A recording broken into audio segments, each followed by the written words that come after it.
দাম যাচ্ছি ভাইয়া 7.5 লাখ টাকা। 7.5 লাখ টাকা। আপনার এটা 5.5, 5, 6 এরকম বলা হয়েছে। তো এই কালো এটার দাম যাচ্ছেন কত? এটা ভাইয়া চাচ্ছি 5.5 লাখ টাকা। আমার যেতে গরুটা বড়, মানে আমার ক্যামেরাও আসতেছে। হচ্ছে আপনার অনার্স মাস্টার্স করা। 2025 সালের কোরবানি ঈদ উপলক্ষে দেখুন হযরতপুর হাটে বিশাল বিশাল দুইটা গরু আমার পিছনে একদম বড় সাইজের। এই পাশে একটা কালো এবং এই পাশে হচ্ছে একটা লাল কালারের। তো এই দুইটা গরুর আজকে দাম কেমন চাচ্ছে আমার বড় ভাই।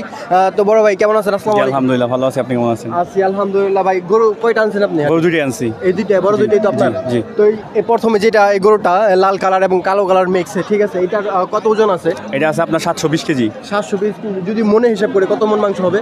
মন ওইভাবে হিসাব করা নাই, কিন্তু স্কেলে 720 কেজি আছে। আচ্ছা, স্কেলে আপনি মাপ মেপে আনছেন। তো এটা দাম চাচ্ছেন কত আসলে? দাম যাচ্ছি ভাইয়া 7.5 লাখ টাকা। 7.5 লাখ টাকা। তো এগুলো কি দাম হচ্ছে? জি, দাম হয়েছে কয়েক জায়গায়। তো এটা কত বলছে? আপনার এটা 5.5, 5, 6 এরকম বলা হয়েছে। 5.5 লাখ 6 লাখ এরকম বলছে। মাশাআল্লাহ। তো এটা কত হইলে ছাড়বেন আপনি? এটা আমার 6-এর উপর উঠতে হবে। 6 এর উপর উঠতে হবে। আপনি কি এগুলা কিনে আনছেন নাকি কোনো ফার্ম? না, আমার বাচ্চা থেকে পালা। বাচ্চা থেকে একদম ছোট থেকে। এটা এই পর্যন্ত হইতে 720 কেজি হইতে কতদিন সময় লাগে? 3 বছর। 3 বছরে। মাশাআল্লাহ, দেখুন কত বিশাল বড় একটা গরু। এই গরুটা কিন্তু মানে 3 বছর ভাই পালছে নিজের বাসায়। তো এই 3 বছরের পরে কিন্তু একটা দানব আকৃত একটা গরু হয়েছে। মাশাআল্লাহ, একদম কুরবানির জন্য এই গরুগুলা কিন্তু ঢাকার যারা আছে সাহেবরা তারাই তো বেশিরভাগ কিনে না। জি। তো এই কালো এটার দাম যাচ্ছেন কত? এটা ভাইয়া চাচ্ছি 5.5 লাখ টাকা। 5.5 লাখ টাকা। এটা লাইভ ওয়েট কত আছে? এটা আপনার 650। 650 কেজি। জি। মাশাআল্লাহ মাশাআল্লাহ। এগুলো আসলে কি খাওয়াচ্ছেন? আমরা একটা রেডিমেড খাবার কিনি সিরাজদি খান মুন্সিগঞ্জ থেকে। ওইখান থেকে আপনার ওইটাতে আপনার ছোলা, খেসারি, তারপর আপনার হচ্ছে না সাইলেজ দেওয়া হয় না, ডিরেক্ট কাঁচা ঘাস দেওয়া হয়। কাঁচা ঘাস। জি। মাশাআল্লাহ মাশাআল্লাহ। এই গরু দুইটা আমার মনে হয় যে হযরতপুরের হাটে সবথেকে বড় গরু আপনার। এখনো বলতে পারতেছি না, আরো হয়তো অনেকের বড় থাকতে পারে, কিন্তু আমার দুইটা আমার কাছে তো বেস্ট হ্যাঁ, অবশ্যই। আপনার বেশ ঠিক আছে। আমিও তো দেখতেছি হাট ঘুরে ঘুরে, ঠিক আছে। আপনার গরু দুইটা কিন্তু অনেক মানে বিশাল আকৃতি বলা ঠিক যায়, আছে। বলা হ্যাঁ, যায়। মানে একদম পাহাড়ের মতো।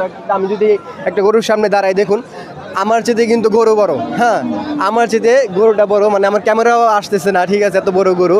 এই যে একটা গরু, এটা মাশাআল্লাহ কালো গরু, ঠিক আছে। এটা কিন্তু একটা পাগলা টাইপের। আমি কিন্তু একটা গুতা খেয়েছি, তারপরও ঠিক আছে, বড় গরু যেহেতু, ঠিক আছে, সমস্যা নাই। এই গরুটা আবার শান্ত আছে, অনেক সুন্দর মাশাআল্লাহ। তো ভাই একাই আসছেন দুটো গরু নিয়ে? না, আমার ফ্রেন্ড আসছে সাথে। ও আচ্ছা আচ্ছা। 2 ফ্রেন্ড আসছি। দুইটা ফ্রেন্ড আসছেন। জি। মানে আপনাকে তো মনে হচ্ছে শিক্ষিত ছেলে। জি। আপনি কি মানে এটা বিজনেস করেন নাকি? না, আমি হচ্ছে আপনার অনার্স মাস্টার্স করা, এই এলএলবি অনার্স করা, আর এই সাথে আপনার শখ থেকে গরু পালা। শখ থেকে গরু পালা। জি। মাশাআল্লাহ মাশাআল্লাহ। তো শখ থেকে আস্তে আস্তে পালতে পালতে যত গরু বড় গরু পেলে ফেলছেন, এটা আসলে মানে এটা ভাবনার বাইরে ছিল। ভাবনার বাইরে ছিল। কখনো ভাবছেন যে আপনি এত বড় গরু পালবেন? না, আর হাটেও আসবো এটাও ভাবি নাই। এটাও ভাবেন না। না। হয়ে গেছে মাশাআল্লাহ। কিন্তু আপনার গরু দুই খেয়ে অনেক ভালো লাগছে ভাই, বিশেষ করে। Thank you. এর জন্য আপনার কাছে আসলাম, আপনার সাথে কথা বললাম।